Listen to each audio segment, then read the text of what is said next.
રાજ્ય સરકારની કલ્યાણકારી પરિવહન યોજના ભુજના અંતરિયાળ વિસ્તાર અને સરહદીય વિસ્તારોના અનેક બાળકો માટે શિક્ષણની ચાવી બની છે। આ યોજના થકી વિદ્યાર્થીઓને ઘરના આંગણેથી શાળાના ઉંબરા સુધી મફત અને સુરક્ષિત પરિવહન મળી રહ્યું છે, જેના પરિણામે શાળામાં બાળકોને નિયમિતતા અને હાજરીમાં વધારો થયો છે અને ડ્રોપ આઉટ રેશિયો પણ ઘટ્યો છે। ભુજમાં 1000થી વધુ કોડીલી દીકરીઓ સહિત 2000થી વધુ ગ્રામીણ વિદ્યાર્થીઓ આ યોજનાનો લાભ લઈ રહ્યા છે। ધોરણ 1ની વિદ્યાર્થીની મૈત્રી રબારી જેવી અનેક દીકરીઓના પાયલટ બનવાના કે અન્ય ઉજ્જવળ કારકિર્દીના સપના સાકાર કરવા માટે આ યોજના આશીર્વાદરૂપ સાબિત થઈ છે। શાળાના પરિવહન યોજનાના કારણે વાલીઓને બાળકોને શાળાએ લેવા મૂકવામાંથી રાહત મળી છે, સાથે જ મફત સુવિધાને કારણે આર્થિક બોજ પણ દૂર થયો છે। આ કલ્યાણકારી યોજના અંતર્ગત વાહન માલિકોને બાળક દીઠ માસિક ₹600 મળતા હોવાથી ગ્રામીણ વિસ્તારમાં સ્થાનિક રોજગારીની તક પણ ઊભી થઈ છે।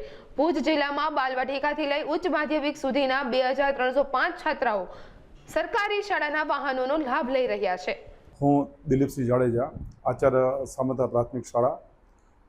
આજે ખાસ કરીને મારી શાળામાં જે ટ્રાન્સપોર્ટેશન સુવિધાનો જે લાભ બાળકો લાભ લઈ રહ્યા છે એ વિશે વાત કરવા હું માગું છું કે મારી શાળામાં હાલે 103 બાળકો શાળા ટ્રાન્સપોર્ટેશનનો સુવિધાનો લાભ લઈ રહ્યા છે।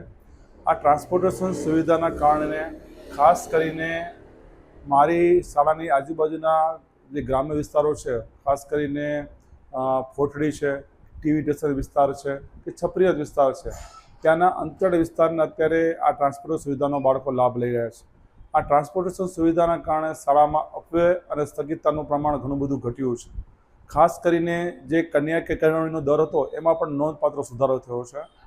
જે નાના ભૂલકાઓ બાલવાટિકાના હતા એ પણ હવે શાળામાં નિયમિત આવતા થયા છે અને ખાસ કરીને જે 6 થી 8ના બાળકોનું જે ડ્રોપઆઉટનું પ્રમાણ વધુ હતું એમાં આ ટ્રાન્સપોર્ટેશનના કારણમાં એમાં ઘણો બધો સુધારો થયો છે।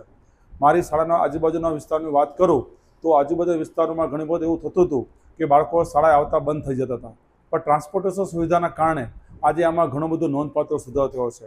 ખાસ કરીને શાળાની હાજરીમાં પણ ઘણો બધો સુધારો થયો છે। આ સમગ્ર કચ્છ જિલ્લાની વ્યાપકની વાત કરું તો કચ્છમાં પણ લગભગ અંદાજિત 2000 થી 2200 બાળકો આ ટ્રાન્સપોર્ટેશન સુવિધાનો લાભ લઈ રહ્યા છે। એના કારણે ખાસ કરીને સ્થગિતતા, અપવ્યય અને કન્યા કેળવણીમાં ઘણો બધો સુધારો જોવા મળ્યો છે। બીજું કે ટ્રાન્સપોર્ટેશન સુવિધાના કારણે જે બાળકોમાં શૈક્ષણિક ગુણવત્તામાં સુધારો થયો છે એ બાબતો પર એક આનંદદાયક વાત છે। શિક્ષણ વિભાગનો હૃદયપૂર્વક આભાર માનું છું। જય હિન્દ।